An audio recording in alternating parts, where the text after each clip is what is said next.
ताको निर्दोष रे खलास करे देली।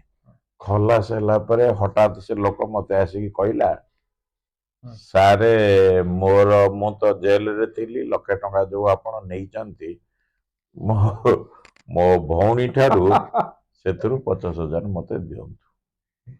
मु कहली अरे मो बा तुम पे लढिली केस रे ना लढिले कोन हला एते पैसा तो नबा कथा ना। मु बड़ आश्चर्य अरे कौन करी मु ताकू जेते बुझेली सी आ बुझेलानी। लास्ट को मते कहला सार मु गोटे मर्डर करके जेल जाइली।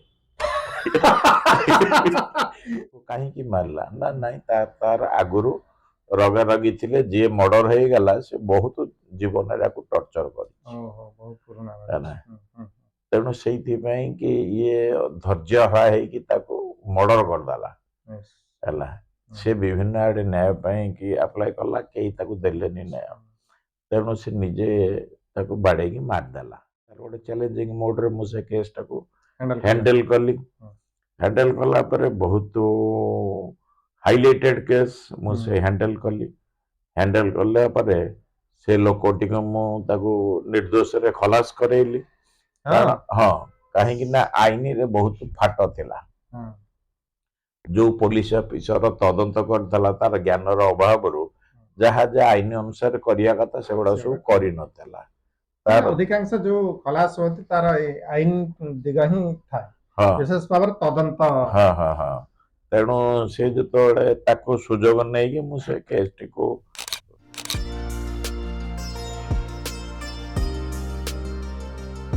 गहन मनर गभीर कथा मन कथा। नमस्कार नमस्कार मन कथार आउ एक नूतन अध्याय आउ भिन्न व्यक्तित्व आज भी पूर्व भली मन कथार मन खोली कहिबे पेशारे वकिलाती निशारे कवि एवं एक व्यक्तित्व आज मन कथारे पाइछु एवं मन कथा को स्वागत करछि प्रिय रंजन साहु। नमस्कार सर साधारण जनता भितर गोटे वकिल पॉलिसी ये सब सुनिया परे मन भितर गोटे किंतु शब्दटे होए किंतु एठी मु देखु एक पाउछि गोटे ठीक नारिकल फल भली अर्थात नड़ियार जो उपरांश कठिन थिले भी भीतर बेस नरम नरम एइति कहूछि जे पेशारे वकिलाती निशारे कविता केमिति याक मैनेज करछ सब बेले तो मु कविता लिखे नहीं जेते बेले गोटे इच्छा हुए जे कौन से जिनस देखी देले जा गोटे अनुभव को आसे मु सब कविता आकार रे लिखि दिए ताकू मध्य विभिन्न कविता स्वर मान मुझे पढ़े बहुत आदृत हुए बहुत भल लगे। कविता पण गोटिए दुईटी नुहे 2000 रो कविता हाँ 2000 बापा जेतबेले रिटायर्ड हेले सी घर छाड़ी पड़ेले क्वार्टर छाड़ी पड़ेले से गाँ रे पड़ेले चाष बास बुझाबुझी करने मु किंतु एटी स्ट्रगल कली तेणु मते दरकार भुवनेश्वर रहिया एक वकिलाती कली मते क्वार्टर में घर मिलवा घर भड़ा मिलवा बहुत कष्ट तेणु वकिल बोलिकी शुणिले किए घर दवा कि राजी हेले तेणु बहुत कष्ट मन मु भड़ाटी नहीं रहे तेणु प्रथम फाड़े घरे भड़ा नहीं रोली आउ जो बंधु मोर मो सांगे आउ फाड़े रोते तापर वकिलाती तो मन मुन चैतन्य लगे देकी मु लगिगली धीरे धीरे पैसा मोर टिके इनकम है मत जी पैसा धीरे धीरे इनकम हुए मुझे फाड़े घर गोटे रूम नहीं रही दुईटा रूम 3टा रूम 4टा रूम 5टा रूम 7टा रूम पर्यंत घर भड़ा नहीं रही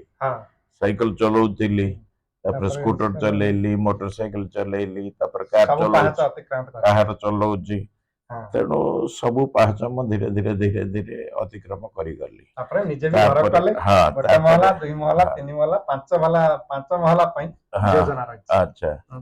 कविता तेणु घर भड़ा नहीं रही ଯେତେ କଷ୍ଟ କଷ୍ଟ। ଯିଏ ରହିଛି ସେ ଜାଣିଛି। ନିହାତି ନିହାତି ନିହାତି ଆଉ ତାପରେ ଘର କରିବାଟା ବି ତାଠୁ ଆହୁରି କଷ୍ଟ। ଗୋଟେ ଲୋକକୁ ନେଇ କାମ କରିବାକୁ ପଡେ, ସବୁ ଲୋକ ଏକା ସାଙ୍ଗରେ ମିଳିବେନି। ମିଳିବେ। ତେଣୁ ସେ କଷ୍ଟ ମଧ୍ୟ ମୁଁ ସହିଲି। ଆଜ୍ଞା। ତାପରେ ଘର କରିକି ରହିବାରେ ଯୋଉ ଖୁସି, ଯୋଉ ଆନନ୍ଦ, ସେ- ତାକୁ ମଧ୍ୟ ମୁଁ ଏବେ ଅନୁଭବ କରୁଛି। ନିହାତି। ଏହାକୁ ନେଇକି ମୁଁ ଗୋଟେ କବିତା ଲେଖିଛି, ଜି ଥିଲି ମରି ମରି। ଯିଏ ଥିଲେ ମରି ଜି ମରି ଥିଲି ମରି ମରି। ଖୋଦ୍ ରାଜଧାନୀରେ। ହଁ, ତେଣୁ ମୁଁ ସିନା ଜିଇଥିଲି, କିନ୍ତୁ ମରି ମରିକି ମୁଁ ଜିଇଥିଲି। ମୁଁ ତାରି ଉପରେ କବିତାଟି, ଜିଇଥିଲି ମରି ମରି। ବହୁଦିନୁ ଏଇ ସହରରେ ରହି ଜିଇଥିଲି ମରି ମରି। ଆପଣାର ଘର ଖଣ୍ଡେ ନଥିବାରୁ ଲାଜେ ଯାଉଥିଲି ସରି। ଘର ଭଡ଼ା ପାଇଁ ବୁଲୁଥିଲି କେତେ, ଆଜ୍ଞା। ୟାକୁ ତାକୁ କହି କହି ହୁଁ। ବାର ଦୁଆର ଓ ଶୁଣ୍ଡି ପିଣ୍ଡା ହେଇ ନାଚୁଥିଲି ଥେଇ ଥେଇ। ଘର ମାଲିକଙ୍କ ଦୌରାତ୍ମ୍ୟ ସବୁ ବାଧେ ମୁଁ ସହିଛି କେତେ। ବାପରେ ବାପ। ନିଜକୁ ଭାବନ୍ତି ରାଜା ମହାରାଜା, ଭଗବାନ ସିଏ ସତେ। ତାଙ୍କ ଅର୍ଦ୍ଧାଙ୍ଗିନୀ ପାଟ ମହାରାଣୀ। ବାପରେ। ତାଙ୍କ ଅର୍ଦ୍ଧାଙ୍ଗିନୀ ପାଟ ମହାରାଣୀ ଗର୍ବ ପଡୁଥିଲା ଝରି। ବହୁଦିନୁ ଏଇ ସହରରେ ରହି ଜିଇଥିଲି ମରି ମରି। ବହୁ ଦୁଃଖ କଷ୍ଟ ସହିଛି ଜୀବନେ, ମୁଣ୍ଡଟା ଗୁଞ୍ଜିବା ପାଇଁ ତାଡନା ଲାଞ୍ଛନା ପାଇଅଛି କେତେ। କାନ୍ଦିଛି ମୁଁ କଇଁ କଇଁ। ବହୁଦିନ ପରେ ଠାକୁରେ ଶୁଣିଲେ, ଦେଲେ ମତେ ଖଣ୍ଡେ ଜମି। ଘର କରିବାଟା ପାଇଁ ଆଶା ନେଇ ହେଲି ବଡ଼ ପରିଶ୍ରମୀ। ଘର କରିବାଟା ବଡ଼ କଷ୍ଟ ବୋଲି ଶୁଣିଥିଲି ଅନ୍ୟଠାରୁ। ନିଜେ ଅନୁଭବ କରି ମୁଁ ଦେଖିଲି, ବଞ୍ଚିଗଲି ମରୁ ମରୁ। ବହୁ କଷ୍ଟ ପାଇ ଯାତନାକୁ ସହି ଘର ଖଣ୍ଡେ ଦେଲି କରି। ବହୁଦିନୁ ଏଇ ସହରରେ ରହି ଜିଇଥିଲି ମରି ମରି। ବାହ, ବହୁତ ବଢିଆ, ଚମତ୍କାର ହେଇଛି। 5 ମହଲା ମୁଁ ଘରଟି କରିବା ପାଇଁ ହେଉଅଛି ସଜ। ଗଲେ ଯାଉ ପଛେ ଯେତେ ଧନରତ୍ନ, ମନ ବଳାଇଛି ଆଜ। ଏବେ ମନେ ଭାବେ ରାଜା ମୁଁ ହୋଇବି, ହେବି ପୁଣି ମହାରାଜା। ଭଡ଼ା ମୁଁ ଲଗାଇ ଘର ଭଡ଼ା ନେଇ ଜୀବନେ କରିବି ମଜା। ପୁଣି ଭାବେ ମନେ ମୋ ପାଇଁ ସେବେ ହୋଇଥିଲା ଯେତେ ଯାହା। ଭଡ଼ାଟିଆ ସବୁ ଦୁଃଖ ନ ପାଆନ୍ତୁ, ଠାକୁରେ ହୁଅନ୍ତୁ ସାହା। ରାଜା ମହାରାଜା ମାନସିକତାକୁ ଦିଅ ନାହିଁ କେବେ ହରି। ବହୁଦିନ ଏଇ ସହରରେ ରହି ଜିଇଥିଲି ମରି ମରି। ବହୁତ ବଢିଆ। କିନ୍ତୁ ଆପଣଙ୍କ ରାଣୀ ପାଟରାଣୀ ହେବେନି ତ? ଇଏ ଓକିଲାତି ପ୍ରାୟ 30 ବର୍ଷର ଉର୍ଦ୍ଧ୍ୱ। 33 ବର୍ଷ। 33 ବର୍ଷ ମାନେ ସରକାରୀ ଚାକିରି ହେଇଥିଲା, ଆପଣ ରିଟାୟାରମେଣ୍ଟ ହେଇସାରନ୍ତେ। ମୋର 33 ବର୍ଷ। 5 ଜଣ ଜୁନିୟର ମୋଠୁ ଶିଖିକି ଆଜ୍ଞା। ସେମାନେ ବିଭିନ୍ନ କୋର୍ଟରେ ମାଜିଷ୍ଟ୍ରେଟ ଅଛନ୍ତି। ବାପରେ। ହଁ। ଏଇ ଭୁବନେଶ୍ୱର କୋର୍ଟରେ ଏସଡିଜେଏମ ଜଣେ ମାଜିଷ୍ଟ୍ରେଟ, ହଁ। ସେ ମୋର ଜୁନିୟର। ଓହୋ। ସେ ପୁଅଟିଏ, ଆଉ 4ଟି ଝିଅ। ସେମାନେ ମଧ୍ୟ ଓଡ଼ିଶାର ବିଭିନ୍ନ କୋର୍ଟରେ ସବୁ ମାଜିଷ୍ଟ୍ରେଟ ଅଛନ୍ତି। ଆପଣ ତାହେଲେ ଅନେକ ମଣିଷ ତିଆରି କରିଛନ୍ତି। ହଁ, 150 ଜୁନିୟର ମୋଠୁ ଶିଖିକି ଯାଇକି ଓଡ଼ିଶାର ବିଭିନ୍ନ କୋର୍ଟରେ ସବୁ ଓକିଲାତି କରୁଛନ୍ତି। 150। ତା ସାଙ୍ଗରେ ବହୁତ ଜୁନିୟର ମୋର ଚାକିରି କରିଛନ୍ତି। ସେମାନେ law officer, legal manager, legal assistant ସବୁ ହେଇଛନ୍ତି। ଗଭର୍ଣ୍ଣମେଣ୍ଟର ଓକିଲ, ଏପିପି ମଧ୍ୟ ବହୁତ ଓକିଲ ହେଇଛନ୍ତି, ମୋ ଜୁନିୟର ସେମାନେ ସବୁ ଥିଲେ। ତା ସାଙ୍ଗରେ ଏବେ 12 ଜଣ ମୋ ପାଖରେ ଶିଖୁଛନ୍ତି। ହଁ, ସେଥିରୁ 4 ଜଣ ରିଟାୟାର୍ଡ ଲୋକ ଅଫିସର୍ସ, ସେମାନେ ମଧ୍ୟ ମୋ ପାଖରେ ରିଟାୟାର୍ଡ ହେଇକି ଆସିକି ଅଛନ୍ତି। ଜଣେ କର୍ଣ୍ଣେଲ, ରିଟାୟାର୍ଡ କର୍ଣ୍ଣେଲ, ସେ ମଧ୍ୟ ମୋ ପାଖରେ ଜୁନିୟର। ଜଣେ ସେଣ୍ଟ୍ରାଲ ବ୍ୟାଙ୍କର ଚିଫ ମ୍ୟାନେଜର, ସେ ମଧ୍ୟ ମୋ ପାଖରେ ଜୁନିୟର। ଆଉ ଜଣେ ଅଭିଜ୍ଞତା ପାଖରେ ସବୁ କିଛି। ତେଣୁ ବହୁତ ମୋଠୁ ବୟସ୍କ ଲୋକ ମଧ୍ୟ ମୋ ପାଖରେ ଜୁନିୟର ଅଛନ୍ତି। ଆପଣଙ୍କୁ ତ ବୟସ୍କ ବିଲକୁଲ ସ୍ପଷ୍ଟ ବାହାରି ହଉନି, ଆପଣ ତ କହିଲେ 60 ଉପରେ ହେଲାଣି, କିନ୍ତୁ ଆପଣଙ୍କର ଗ୍ଲେଜ ଏବେ ବି କହୁଛି। ଅର୍ଥାତ୍ ଆପଣଙ୍କ ମନ ଏତେ ପ୍ରସନ୍ନ। ମୁଁ ସବୁବେଳେ ସାଧାରଣତଃ ଓକିଲ ମାନଙ୍କୁ ସ୍ୱଚ୍ଛ କୁହାଯାଏନି, କିନ୍ତୁ ଆପଣ ତା ଦେହରେ ବ୍ୟତିକ୍ରମ। ହଁ, ନାଇଁ, ଓକିଲରେ ସ୍ୱଚ୍ଛତା ମଧ୍ୟ ଆଚରଣ କରିହବ।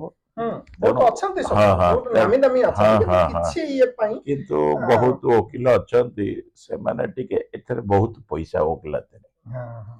ତେଣୁ ସେମାନେ ଦେଖୁଛନ୍ତି କମ ପରିଶ୍ରମରେ ବହୁତ ଇନକମ ହଉଛି, ତେଣୁ ସେମାନେ ଲୋକଙ୍କୁ ଠକିବା ମୋଡ଼ରେ ରହୁଛନ୍ତି।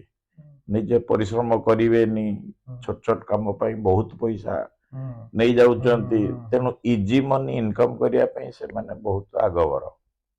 ସେଥିପାଇଁ ଜନତାଙ୍କ ମନ ଭିତରେ ଲୋକ ଖରାପ ଭାବୁଛନ୍ତି। ଖରାପ ଧାରଣା ରହିଛି। ତେଣୁ ଓକିଲାତି ବି ଗୋଟେ ପେଶା, ଏଥିରେ ମଧ୍ୟ ଗୋଟେ ସେବା କରିହବ।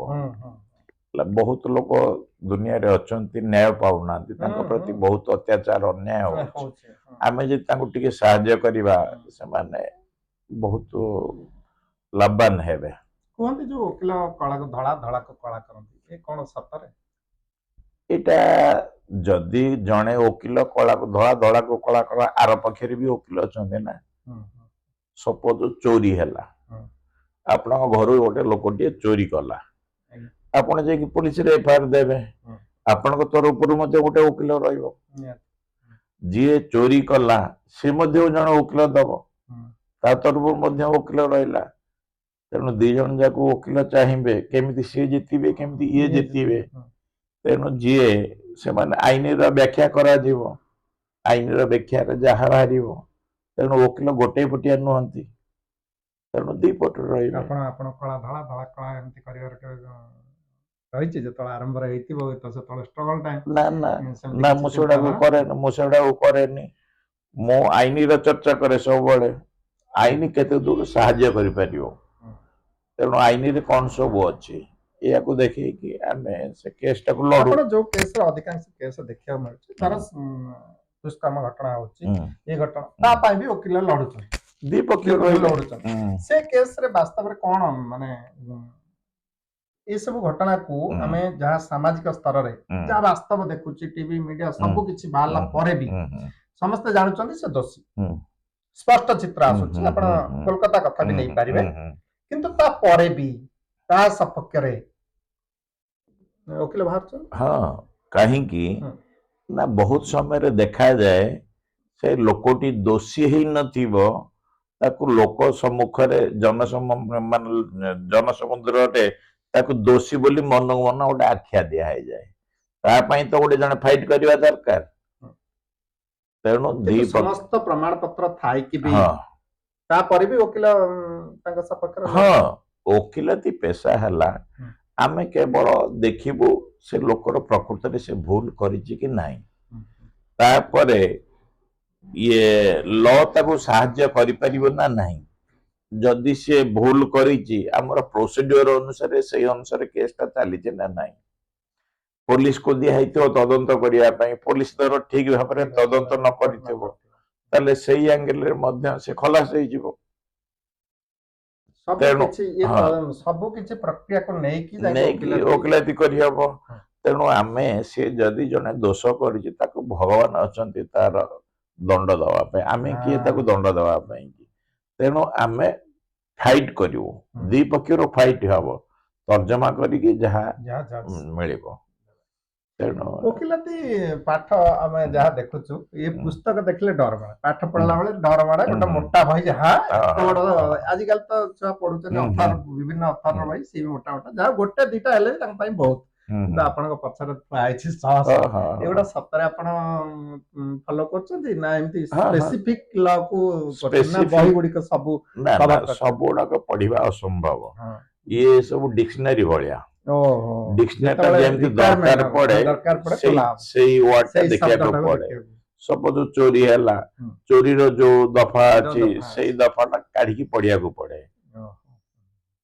ତେଣୁ ମୋର ବି ଭୁଲ ଥିଲା। ଜଜ୍ ମାନଙ୍କ ପାଖରେ, ବିଭିନ୍ନ ଓକିଲଙ୍କ ପାଖରେ ଦେଖିଛି, ମୁଁ ଡରିଯାଏ, ଆରେ ଇଏ ବହି ସବୁ ଯାକ ଯଦି ପଢିବେ।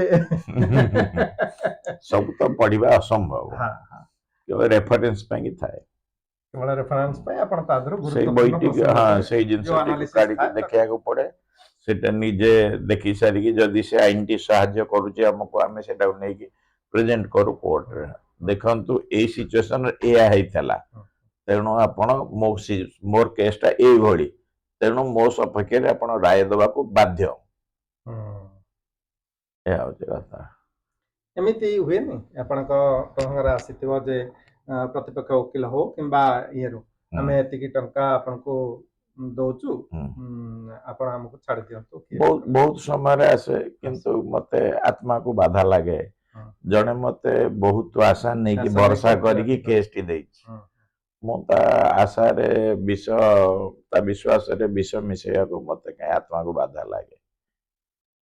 ଓକିଲାତି ଯୋଉ ଜଜଙ୍କ ଡିସିସନ ଆସେ ତାର କଣ ସତରେ ଅନେକ ଗଳା ବାଟ ଥାଏ? ବହୁତ ବଡ ବାଟ, କାହିଁକି ନା ହୁଁ। ଗୋଟେ ଭ୍ରାନ୍ତ ଧାରଣା ହୁଁ। ଯିଏ ମାଜିଷ୍ଟ୍ରେଟ କି ଜଜ ହେଇଗଲେ ସେ ସବୁ ଜାଣିଗଲେ। ହେଲା। କାରଣ ମୋର ତ 5 ଜଣ ଜୁନିୟର ମାଜିଷ୍ଟ୍ରେଟ ଅଛନ୍ତି, ହଁ। ମୁଁ ଭୁକ୍ତଭୋଗୀ। ସେମାନେ କେତେ ଦିନ ମୋ ପାଖରେ ଜୁନିୟର ଥିଲେ, ମୁଁ ତାକୁ କଣ ଶିଖେଇଲି, ସେ କଣ ବି ଶିଖିଲେ, କେମିତି ମାଜିଷ୍ଟ୍ରେଟ ପାଇଲେ, ମୁଁ ସବୁ ଜାଣୁଛି। ତେଣୁ ସେମାନେ ଏବେ ବି ମତେ ରେଗୁଲାରଲି ଫୋନ କରନ୍ତି, ସାର୍ ବାଦୀର ଓକିଲ ଏଇଆ କହିଲା, ଏଇ ଡକୁମେଣ୍ଟ ଗୁଡାକ କୋର୍ଟରେ ଦେଖାଇଲା, ପ୍ରତିବାଦୀର ଓକିଲ ଏଇଆ କହିଲା, ଏଇ ଡକୁମେଣ୍ଟ ଦେଖାଇଲା, ସିଚୁଏସନ ଟା ଏଇଆ, ମୁଁ ସାର୍ କଣ ଅର୍ଡର ପାସ୍ କରିବି। ସେମାନେ ଆଜି ପର୍ଯ୍ୟନ୍ତ ମଧ୍ୟ ଆମକୁ ପଚାରି ହିଁ ଫିଟ୍ ମୋ ପାଇଁ କି ଆଉ ଓକିଲାତି କଲେ ମୁଁ ସ୍ୱାଧୀନ ହେଇପାରିବି। ଆପଣଙ୍କର ପାଠ ପଢା ଲାଇନ ବହୁତ ଅଭିଜ୍ଞତା ଅଛି, ହଁ ବହୁତ ବହୁତ ବହୁତ ଭଲ ବି ପାଠ ହଁ ପଢୁଛନ୍ତି। ହଁ ଭଲ କଣ ପଢୁଛି। କଣ ସବୁ କରିଛନ୍ତି ଡିଗ୍ରୀ ହାସଲ ଟିକେ ବି ଜଣେଇଦବା ଦର୍ଶକ। ଆଚ୍ଛା, ମୋର MA ଇକୋନୋମିକ୍ସରେ ମୁଁ MA ପାସ୍ କରିଛି, ଲ ପାସ୍ କରିଛି, ତାପରେ କମ୍ପ୍ୟୁଟର ସାଇନ୍ସ କରିଛି। ଏତେ ପାଠ ସାଠ ପଢିଲା ପରେ ମତେ ଆଉ ଚାକିରି କରିବା ପାଇଁ ଇଚ୍ଛା ହେଲାନି। ମୁଁ ଚାହୁଁଥିଲି ଏମିତି କାମ କରିବି ଯୋଉଥିରେ ମୋ ଉପରେ ଆଉ କେହି ନଥିବେ, I will the boss of my own. ତାପରେ ସ୍ୱାଧୀନ ରହିବି, ଯାହା ଇଚ୍ଛା ତାହା କରିବି। ମୁଁ ଦେଖୁଛି ଯୋଉମାନେ ଚାକିରି କରିଛନ୍ତି ସକାଳୁ ପଳେଇ ଯାଉଛନ୍ତି, ସନ୍ଧ୍ୟାରେ ରାତିରେ ଯାଇକି ଆସୁଛନ୍ତି, ଦିନ ଯାକ ସେଇଠି ବସିକି ପରିଶ୍ରମ କରୁଥିବେ। ଆମ ସାଙ୍ଗମାନେ ମଧ୍ୟ ଚାକିରି କରିଛନ୍ତି, ସେମାନେ କହିବେ ଆମ ଅଣ୍ଟା ପିଠି ଲାଗି ଯାଉଛି, ବସି ବସି ବସି ବସି ଟିକେ ଫ୍ରିଲି ଆମେ ବୁଲାବୁଲି କରିପାରୁ। ଆପଣ ତ ଆରାମସେ କବିତା ହାସଲ କରିପାରୁଛନ୍ତି, ତେଣୁ ଯାଇପାରୁଛନ୍ତି। ଓକିଲାତି ଗୋଟେ ରାଜା ପ୍ରଫେସନ, ରୟାଲ ଲାଇଫ। ଆମେ ସେଇ ରୟାଲ ଲାଇଫ ଟାକୁ ମେଣ୍ଟେନ କରୁଛୁ। ଆମେ ଯେତିକି ସମୟ ଦରକାର ସେତିକି ସମୟ କୋର୍ଟରେ ଟିକେ ମୁଭ୍ କରିଦେଇକି ଆମେ ପଳେଇ ଆସୁଛୁ, ଫ୍ରିଲି ବୁଲାବୁଲି କରୁଛୁ। ତାପରେ ଏବେ ଜୁନିୟର ମାନେ ଅଛନ୍ତି, ମୋ ପୁଅ ମଧ୍ୟ ଓକିଲ। ତେଣୁ ଯୋଉଗୁଡାକ ମୁଁ ସେମାନେ ବଡ କଥା ହଉଛି ଆପଣ ଆପଣଙ୍କ ବାପାଙ୍କୁ ଫଲୋ କରୁଥିଲେ, ପୁଅ ଆପଣଙ୍କୁ ଫଲୋ କରୁଛି, ଗୋଟେ ପାରିବାରିକ ରୀତିନୀତି ଭିତରେ ଓକିଲାତି ଯିଏ ଚାଲିଛି। ଭଲ ଓକିଲାତି କରିବ ସିଏ ବି ଚାହିଁବ ଯେ ତା ପରପୁରୁଷ ମାନେ ସମସ୍ତେ ଓକିଲାତିକି ଆସନ୍ତୁ, କାହିଁକି ନା ସେ ସ୍ୱାଦଟି ଚାଖି ଦେଲାଣି। ଯିଏ ରସଗୋଲା ଖାଇଲାଣି ତାକୁ ଆଉ ଗୁଲୁଗୁଲା ଭଲ ଲାଗିବ? ତେଣୁ ଏଇଆ ହଉଛି କଥା। ସେଥିପାଇଁ କି ମୁଁ ମୋ ପୁଅକୁ ମଧ୍ୟ ଚାହିଁଲି ମୁଁ ଯେତିକି ବାଟ ଆଗେଇ ଗଲି ସେ ତାଠୁ ଆହୁରି ଆଗଉ, କାରଣ ବହୁତ କଷ୍ଟ ମତେ ଜୀବନରେ କରିବାକୁ ପଡିଛି। ତେଣୁ ଚାମ୍ବର ଖଣ୍ଡେ ନଥିଲା, ବହି ନଥିଲା, କ୍ଲାଏଣ୍ଟ ନଥିଲେ, ଫାଇଲ ନଥିଲା, କିଛି ବୋଲିକି କିଛି ନଥିଲା, ପଇସା ବି ନଥିଲା। ତେଣୁ ସବୁ ଯାକ ମୁଁ ନିଜେ ନିଜେ ଆରେଞ୍ଜ କରେଇଲି। ସବୁ କରିସାରିଲା ପରେ ଖାଲି ସିଏ ସିଟରେ ମୋ ପୁଅ ମୋ ସିଟରେ ବସିଲେ ଇନକମ ଟା କଲା, ତାଙ୍କ ପାଇଁ ରାସ୍ତା ସବୁ ହେଇଯାଇଛି। ମୋରି କ୍ଲାଏଣ୍ଟ ଯାହା ପଇସା ଦଉଛନ୍ତି ତାକୁ ମଧ୍ୟ ସେଇ ପଇସାଟା ମିଳିଲା। ଧୀରେ ଧୀରେ ଧୀରେ ଧୀରେ ତାକୁ ସୁବିଧା ହେଲା। ଏବେ ଚାକିରି କରିଥିଲେ ସେ ଯାହା ଇନକମ କରିଥାନ୍ତା, ତାଙ୍କର ମାସକୁ ଇନକମ ଯାହା, ମୋର ଦିନକୁ ଇନକମ ସେୟା।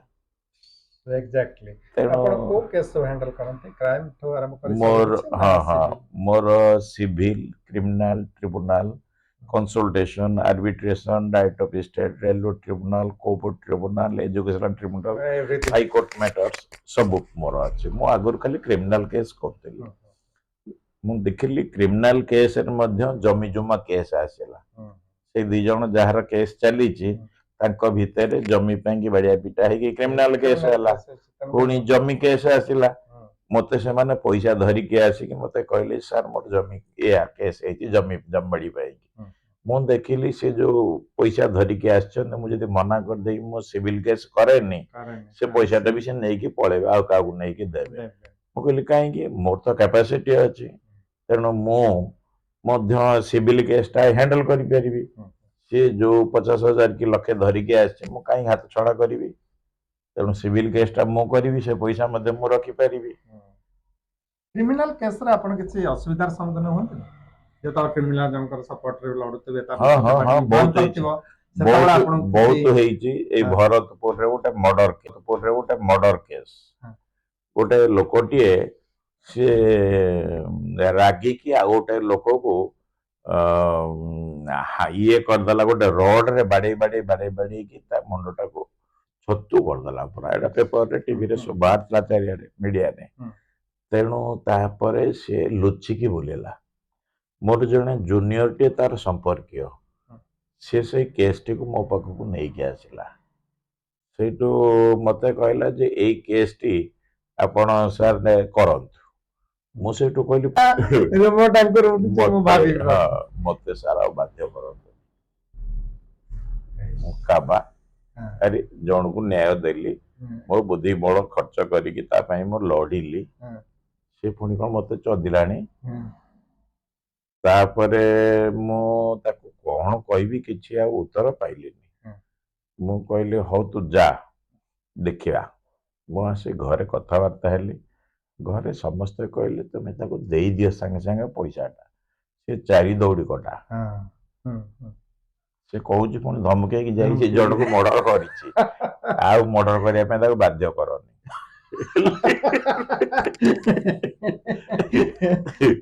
ଏ କଥା ଶୁଣି ଆମକୁ ହସ ଲାଗୁଛି, କିନ୍ତୁ ସେ ସମୟରେ ହଁ, ମୁଁ ଆଉ ଆପଣ ରାତିରେ କେତେ ଭାରାକ୍ରାନ୍ତ ଥିବେ। ରାତିରେ ଶୋଇପାରିଲି। ରାତିରେ ଶୋଇପାରୁନଥିବେ। ସେଇଠୁ ବାଧ୍ୟ ହେଇକି ମୁଁ ତାକୁ 50,000 ଟଙ୍କାର ଚେକ୍ ଦେଇକି ପୁଣି ଫେରେଇଲି ତାକୁ। ହଁ, ମତେ ବଡ କଷ୍ଟ ଲାଗିଲା। ତା ପରଦିନ ସେ ଆସିଗଲା। ମୁଁ ଗୋଟେ କେସରେ ସାକ୍ଷୀ କରୁଛି, ସେ କୋର୍ଟର ଦୁଆର ବନ୍ଧରେ ଆସିକି ଛିଡା ହେଲା। ମୁଁ ତା ଆଡକୁ ଅନେଇ ଦେଲି, ସେ ମତେ କହିଲା ସାର୍ ନମସ୍କାର। ପୁରା ବେଣ୍ଡ ହେଇକି ନମସ୍କାର ପକେଇଲା। ସିଏ ସିନା ବେଣ୍ଡ ହେଇକି ନମସ୍କାର ପକେଇଲା, ମୋର ଛାତି ଥରହର ହେଲାଣି ହେଲା। ସେଇଠୁ ମୁଁ ଆଉ ସାକ୍ଷୀ କରିପାରିଲିନି, ଅଧାରେ ସାକ୍ଷୀ ରଖିକି ମୁଁ ସେଠୁ ବାହାରକୁ ଆସିକି ତାକୁ ପଚାରିଲି, ଆରେ ବାବୁ କାହିଁକି ପୁଣି ଆସିଲୁ? ନା ସାର୍ ମୁଁ ଆପଣଙ୍କୁ କାଲି କହିକି ଯାଇଥିଲି 50,000 ଟଙ୍କା ମୋର ଫେରେଇବେ ବୋଲିକି, ମୁଁ ସେଇଥିପାଇଁକି ଆସିଲି। ତାକୁ ଯେତେ ବୁଝେଇଲି ସେ ଆଉ ବୁଝିଲାନି, ବାଧ୍ୟ ହେଇକି ଚେକଟା ଦେଲି ତାକୁ ପଇସା। ତଥାପି ସେ ମୂର୍ଖ ଲୋକଟି, ସେ ମତେ କହିଲା ଯେ ମତେ କ୍ୟାସ ନ ଦେଇକି ଚେକରେ କାହିଁକି ଦଉଛ, ଏଥିରେ ପଇସା କୋଉଠୁ ଆସିବ? ମୁଁ କହିଲି ତୁ ଯା, ଏଟା ସେଲ୍ଫ ଚେକ୍, ଏଟାକୁ ବ୍ୟାଙ୍କରେ ଦେଖେଇଦେଲେ ପଇସାଟା ମିଳିଯିବ। ନା ହଉ ମୁଁ ଯାଉଛି, ଏଇଟାକୁ ନେଇକି ବ୍ୟାଙ୍କରେ ଦେଖଉଛି, ଯଦି ପଇସା ମିଳିଲା ବି ଆସିକି କହିବି, ଯଦି ନ ମିଳିଲା ବି ମୁଁ ଆସିକି କହିବି। କହିବି ତ ନୁହେଁ, ଆଉ କିଛି କରିବି। ସେଇଠୁ ମୁଁ ଥରହର ସେଇଠୁ ଫର୍ଚୁନେଟଲି ଯାଇକି ସେ ବ୍ୟାଙ୍କରୁ ପଇସା ନେଇକି ଆସିକି ମତେ ପୁଣି ଗୋଟେ ବେଣ୍ଡ ହେଇକି ନମସ୍କାର କରିକି ମତେ କହିଲା ସାର୍ ମୁଁ ପଇସାଟା ପାଇଗଲି, ହଉ ସାର୍ ମୁଁ ଯାଉଛି କହିକି ନମସ୍କାର ଟି ପକେଇକି ଗଲା। ମୁଁ ଏଇ କଥାଟିକୁ ଆମର ସିନିୟର ମାନଙ୍କୁ ସବୁ କହିଲି। ଜଣେ କ୍ରିମିନାଲ ପ୍ରାକ୍ଟିସ କରୁଥିବା ଗୋଟେ ସିନିୟର ଆଡଭୋକେଟ, ତାଙ୍କର ବହୁତ କେସ୍। ମୁଁ ତାଙ୍କୁ କହିଲି, ମୁଁ କହିଲି ମୋ ଗୋଟେ ଏମିତି ସିଚୁଏସନ ହେଇଗଲା। ସିଏ ମତେ କହୁଛନ୍ତି ତୁ କଣ ଏକୁଟିଆ ଫେରଉଛୁ? ମନେ ରଖିଥାନ୍ତୁ ଦର୍ଶକ ବନ୍ଧୁମାନେ, ଇଏ ହଉଛି ମନ କଥା। ଯୋଉ କଥା କୋଉଠି କେବେ କୁହାଯାଇ ନଥାଏ, ସେ ମନ କଥା ପ୍ଲାଟଫର୍ମରେ କୁହାଯାଏ। ଇଏ ହଉଛି ତାର ଜ୍ୱଳନ୍ତ ପ୍ରମାଣ। ହେଲେ ତୁ କଣ ଏକୁଟିଆ ଫେରଉଛୁ? ମୁଁ ଭାଇ ଏମିତି ବହୁତ କେସରେ ଫେରେଇଲିଣି। ମୁଁ କହିଲି କାହିଁକି? ନା ସେମାନେ ବା ଚାରି ଦୌଡ଼ି ଘଟା, ସେମାନେ ବୁଝିବେନି କିଛି ହେଲା। ଆଉ ଲାଇଫ ରିସ୍କ କିଏ ନବ? ଆମେ ବଞ୍ଚିଥିଲେ ସିନା ଆଉ କୋଉ କେସ କରିବା। କେସରେ ଜିତିକି ବି ମତେ ପୁଣି ପଇସା ଫେରେଇବାକୁ ପଡିଲା। ମୁଁ ଫେରେଇଥିଲି ବୋଲି ଏବେ ବଞ୍ଚିଛି। ଏବେ ଆହୁରି କେତେ ପଇସା ଇନକମ କରୁଛି। ମତେ ଯଦି ସେଇଠି ଶେଷ କରିଦେଇଥାନ୍ତା ସବୁ ଯାଇଥାନ୍ତା। ନିଶ୍ଚିନ୍ତ ତାକୁ କିଛି କହିହବନି ସେମାନଙ୍କ। ଆଉ ଗୋଟିଏ କେସଟେ ସବୁଠାରୁ ବିପଜ୍ଜନକ ହଉଛି ତାଙ୍କୁ ଉଦ୍ଧାର କରିବା।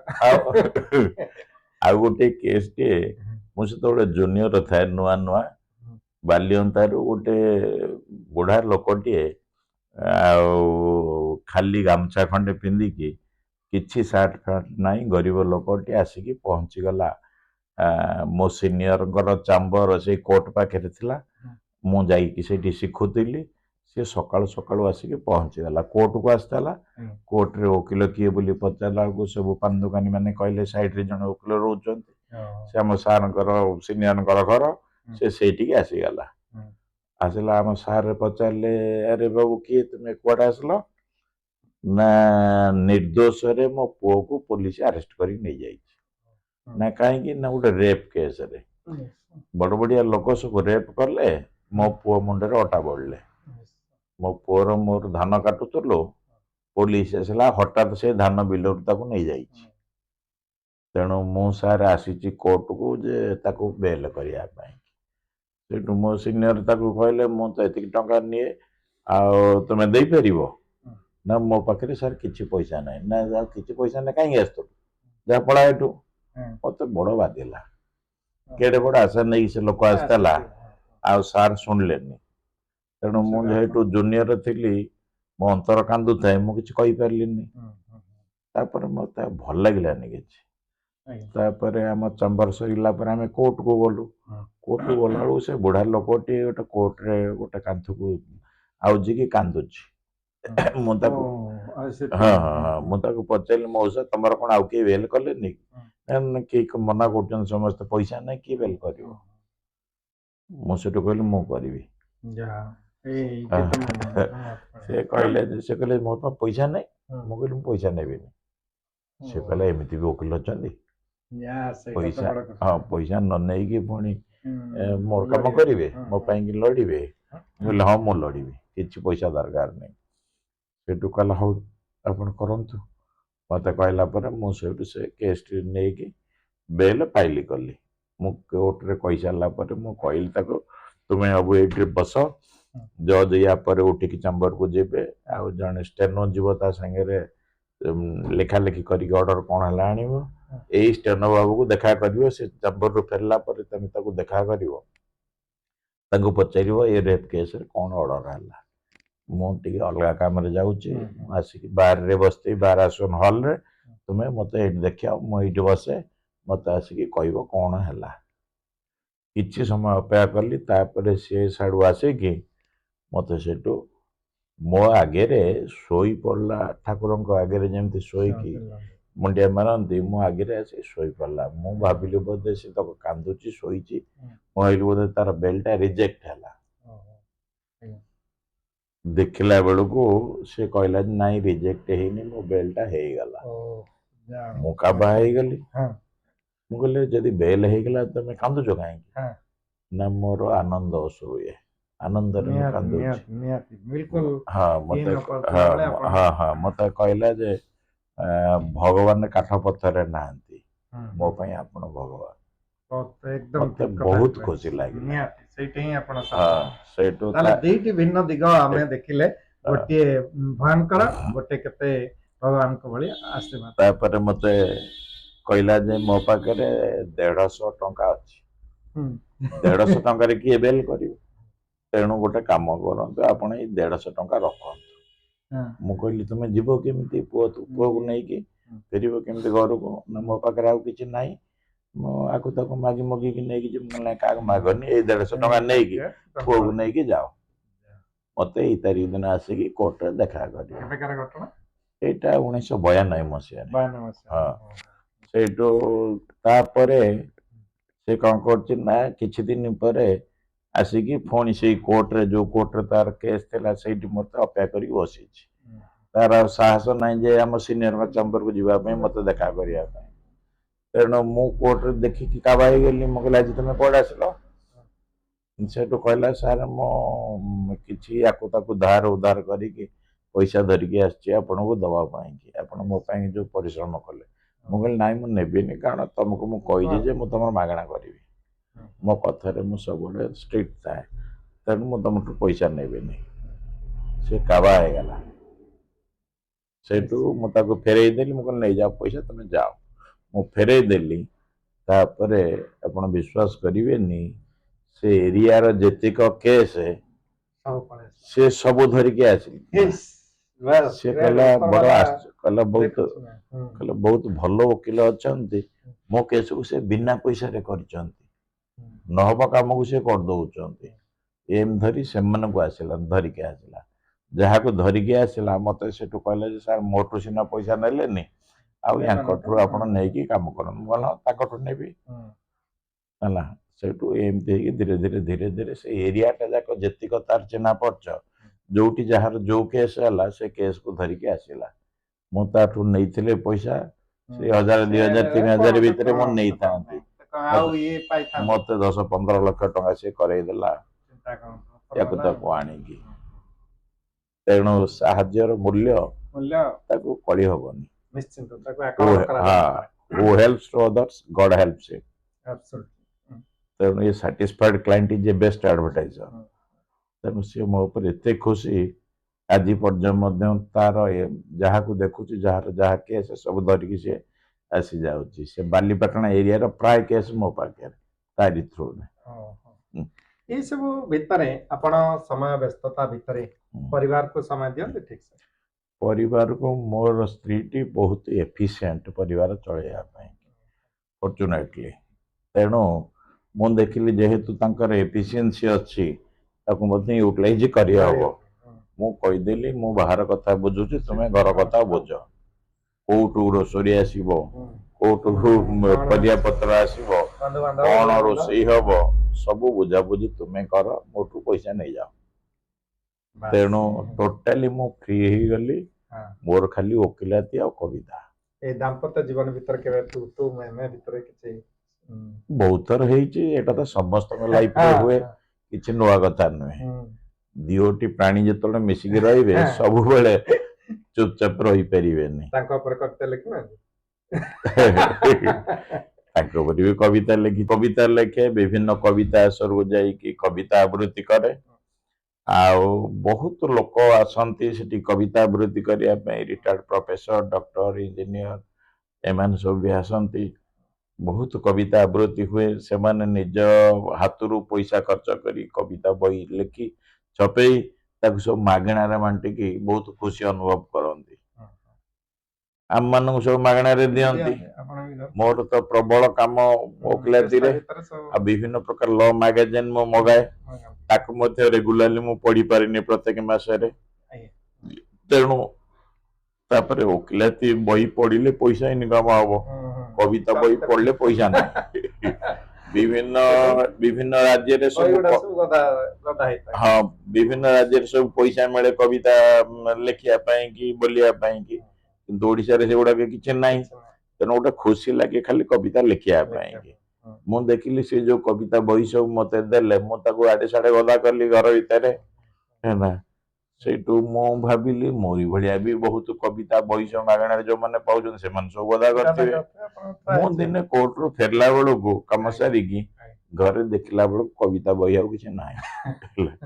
ମୁଁ ସେଠୁ ମିସେସକୁ ପଚାରିଲି, ମୁଁ କହିଲି ଆରେ ଏତେ କବିତା ବହି ଥିଲା କୁଆଡେ ଗଲା ସବୁ? ନା ତୁମେ ତ କିଛି ପଢୁନ, ସେଟା ଗଦା ହଉଛି ଆଡେ ସାଡେ ହେଇକି, ମୁଁ ତାକୁ ଓଜନ କରିକି ବିକ୍ରି କରିଦେଲି।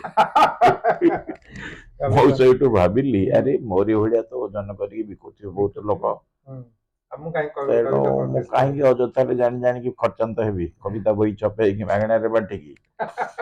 ତେଣୁ କେତେ କଷ୍ଟରେ ଇନକମ ହଉଛି ପଇସା, ମୁଁ ତାକୁ କାହିଁ ଅଯଥାରେ ୱେଷ୍ଟ କରିବି। ତେଣୁ ଯୋଉ ପ୍ରକାର ଯେମିତିଆ କେସ୍ ଆସିଲେ ମୁଁ ତାକୁ ହ୍ୟାଣ୍ଡେଲ କରେ। ଗୋଟିଏ କେସ୍ ଆସିଥିଲା, ଗୋଟେ ଲୋକଟିଏ ଆଡପାଗଳା ପିଲାଟିଏ, ସେ ତା ବାପାକୁ ପଇସା ମାଗିଲା, ମତେ ପଇସା ଦିଅ, ଏଇ ବାଲିଅନ୍ତାର। ତା ବାପା ସେଇଠୁ କହିଲେ ଯେ ମୋ ପାଖରେ ପଇସା ନାହିଁ। ସେ ବାପା ନାଁରେ ପୋଲିସରେ ଏଫଆଇଆର ଦେବା ପାଇଁ ଥାନାକୁ ପଳେଇଲା ବାଳକାଟି ଫାଣ୍ଡିକୁ। ସେଠୁ ପଳେଇଲା ସକାଳୁ ଭୋରୁ ଜଣେ ପୋଲିସ କନେଷ୍ଟବଳଟିଏ, ସେ ଝାଡା ଯାଉଥିଲା ଗାମୁଛା ପିନ୍ଧିକି, ଇଏ ଯାଇକି କହିଲା ଯେ ମୁଁ ଆସିଛି ଏଫଆଇଆର ଦେବା ପାଇଁ। ନା କାହା ନାଁରେ? ନା ବାପା ନାଁରେ। ସକାଳୁ ସକାଳୁ ପଳେଇ ଆସିଲା ବାପା ନାଁରେ ଏଫଆଇଆର ଦେବ। ୟାକୁ ରାଗ ଚିଡିଲା, ପୋଲିସ ମାନେ ତ ମଦ ଫଦ ପିଇକି ମଦ ବୋତଲକୁ ସେଇଠି ଫୋପାଡିଥିବେ। ଇଏ ଗୋଟେ ମଦ ବୋତଲ ପିଇଥିବା ମଦ ବୋତଲକୁ ଧରି ତାକୁ ସେ ଟେବୁଲ ଧିରେ ବାଡେଇକି ତାକୁ ପୁରେଇ ଦେଲା ତା ପେଟରେ। ପେପରରେ ସବୁଆଡେ ବାହାରିଛି। ତାକୁ ପେଟରେ ପୁରେଇ ଦେଲା। ସିଏ ତ ଝାଡା ଯିବ ବୋଲି ଖାଲି ଦେହରେ ଥିଲା, ଖାଲି ଗାମୁଛା ଖଣ୍ଡେ ପିନ୍ଧିକି, ତା ପେଟକୁ ପୁରେଇ ଦେଲା। ତା ଅନ୍ତ ଉଜଳା ସୁଦ୍ଧା କି ସବୁ ବାହାରି ଆସିଲା, ରକ୍ତ ଜୁଡୁବୁଡୁ। ରଡି ଛାଡିଲା। ସେ ଆଖପାଖ ଲୋକ ସବୁ ଦୌଡିକି ଆସିକି ତାକୁ ସବୁ ଧଇଲେ, ତା ଅନ୍ତ ଉଜଳାକୁ ସବୁ ପେଟ ଭିତରେ ପୁରେଇକି ଗାମୁଛା ବାନ୍ଧିଦେଲେ। ଏ ପିଲାକୁ ଧଇଲେ, ଆଉ ତାକୁ ସେଠୁ ହସ୍ପିଟାଲକୁ ନେଇକି ଗଲେ। ହସ୍ପିଟାଲରୁ ସେଠୁ କ୍ୟାପିଟାଲ ହସ୍ପିଟାଲରୁ କଟକ ହସ୍ପିଟାଲକୁ ତାକୁ ନିଆଗଲା। ସିଏ ସେଠି ହସ୍ପିଟାଲରେ ପଡିଲା। ୟାକୁ ବାନ୍ଧିକି ଆଉ ବଢିଆ ପିଟା କରିକି ୟାକୁ କୋର୍ଟକୁ ପଠେଇଲେ। କୋର୍ଟକୁ ପଠେଇଲା ପରେ ତା ବାପା କାହାଠୁ ଖବର ପାଇକି ମୋ ପୁଅ ଗଲାଣି କୋର୍ଟକୁ ଆରେଷ୍ଟ ହେଇକି, ସେଇଠୁ ଆସିଲା କୋର୍ଟକୁ ଆସିଲା। ଇଏ କେସ୍ को बेल करिया ପାଇଁ केही वकील राजी ଆଜି हेलेनी ହେବେନି। ସ୍ୱାଭାବିକ କଥା ଘଟଣା ତ ଏଇଆ। एक रे attempt to murder case Attempt to murder।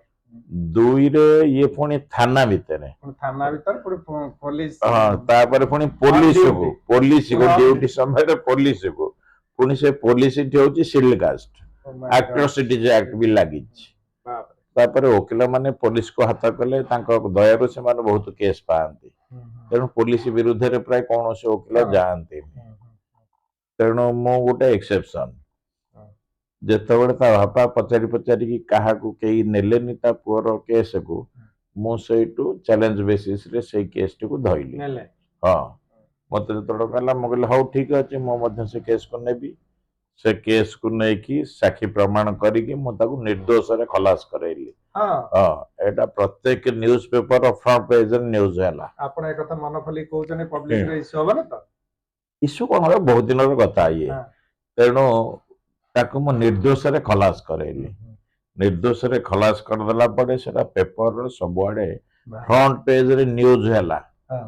News ହେଲା ପରେ ହାଇକୋର୍ଟ ଏକ୍ସପାନସନ ମାଗିଲେ ମାଜିଷ୍ଟ୍ରେଟ को जे एते बड़ केस है ତାକୁ ପୁଣି ना ये पुलिस को थाना भितर अटेम्प्ट टू मर्डर करिकी ताकू निर्दोष रे खलास से केमिति ହେଲା ସେଇଠୁ ଜଜ୍ ମତେ ଡାକିଲେ ମତେ ପଚାରିଲେ ଯେ ସେ କେସରେ ଆପଣ ଜିତିଲେ ତାକୁ କେମିତି ପେପରରେ ହାଇଲାଇଟ୍ କଲେ ମୁଁ କହିଲି ନାଇଁ ଏଇଟା ତ ପବ୍ଲିକ ନ୍ୟୁଜ ହେଇଗଲା ଆପଣ ଜଜମେଣ୍ଟ କଲା ପରେ ସେମାନେ ନ୍ୟୁଜ ପେପର ବାଲା କୋଉଠୁ ପାଇଥିବେ ତେଣୁ ମୁଁ କାହାକୁ କିଛି କହିନି ସେଇଠୁ ମୁଁ କହିଲି ଏଥିରେ ବ୍ୟସ୍ତ ହେବାର କିଛି ନାହିଁ ଆପଣ କାହିଁ ମତେ ପଚାରୁଛନ୍ତି ନା ହାଇକୋର୍ଟରୁ ମତେ ନିର୍ଦ୍ଦେଶ ଆସିଛି ଯେ ଏକ୍ସପାନସନ ଦିଅ ଏମିତି କାମ କରିକି କେମିତି ମୋଦାଲା ନିର୍ଦ୍ଦୋଷରେ ଖଲାସ ହଉଛି पुलिस को अटेम्प्ट मर्डर करके जदि से निर्दोष रे खलास हैला लोककर आईन कानून ऊपर भरोसा टूटी जीव मु कहली आपण दे दो नांदे मो जो तर्जमा करिछि आईन को मु जो भलिया साखी करिछि आपण सब लिखि के दियंतु एथिरे कोर्ट कन्विक्शन बात थिला जे आपण करलेनी लिखि के दियंतु ये लिखि के देला पर हाई कोर्ट में आदुप्ति हैला नाइ से वकील ठीक भाबरे केस टा को कंडक्ट करछन एथिरे सेथिरे निर्दोष रे खलास तेणु सेठाକୁ ନେଲି ତାପରେ ସାକ୍ଷୀ ମାନେ ଠିକ ଭାବରେ କହିପାରିଲେନି ମୁଁ ଯୋଉ ସାକ୍ଷୀ କି ଯାହା ଯାହା ପଚାରିଲି ସେମାନେ ଠିକ ଭାବରେ କହିପାରିଲେନି ପ୍ରପରଲି ଟ୍ରେନ୍ ଅପ୍ ହେଇନଥିଲେ ତେଣୁ ତାକୁ ବେଶ କରିକି ଆଇନର ତର୍ଜମା କରିକି ମୁଁ ସେ କେସଟାକୁ ନିର୍ଦ୍ଦୋଷରେ ତାକୁ ଖଲାସ କରେ ବହୁତ ଜୀବନରେ ବହୁତ ବଡ ବଡ କେସ୍ ମୁଁ କରିଛି ଏବେ ବି ବହୁତ କେସ୍ ମୋ ପାଖକୁ ଆସୁଛି ତାକୁ ମଧ୍ୟ ମୁଁ କରୁଛି ସମସ୍ତେ କାବା ହୁଅନ୍ତି ଆଶ୍ଚର୍ଯ୍ୟ ହେଇଯାଆନ୍ତି ମୋ ବନ୍ଧୁବାନ୍ଧବ ମାନେ ଆମ କବିତା ଆସରରେ କବି ମାନେ ମଧ୍ୟ ସେମାନେ କହନ୍ତି ଯେ ତୁମେ ଗୋଟେ ଏକ୍ସେପସନ ତେଣୁ ଓକିଲାତି ଭଳିଆ ଗୋଟେ ନିଷ୍ଠୁର ପ୍ରୋଫେସନରେ ରହିକି ତମେ ସାବଲୀଳ କବିତା ଲେଖୁଛ ମନ କଥା ବହୁତ ଖୁସି ଲାଗିଲା ବହୁତ ଭଲ ଲାଗିଲା ଯାହାକୁ ମୁଁ କହିପାରୁନଥିଲି ମୋ ଭିତରର କଥା ଗୁଡାକ ମତେ ଗୋଟେ ସୁଯୋଗ ମିଳିଲା ଏ ମନ କଥାରେ ତାକୁ ସବୁ ଆପଣମାନଙ୍କ ସାଙ୍ଗରେ ସେୟାର କରିବା ପାଇଁ ମତେ ବହୁତ ଖୁସି ଲାଗିଲା बहुत बहुत धन्यवाद। नमस्कार नमस्कार।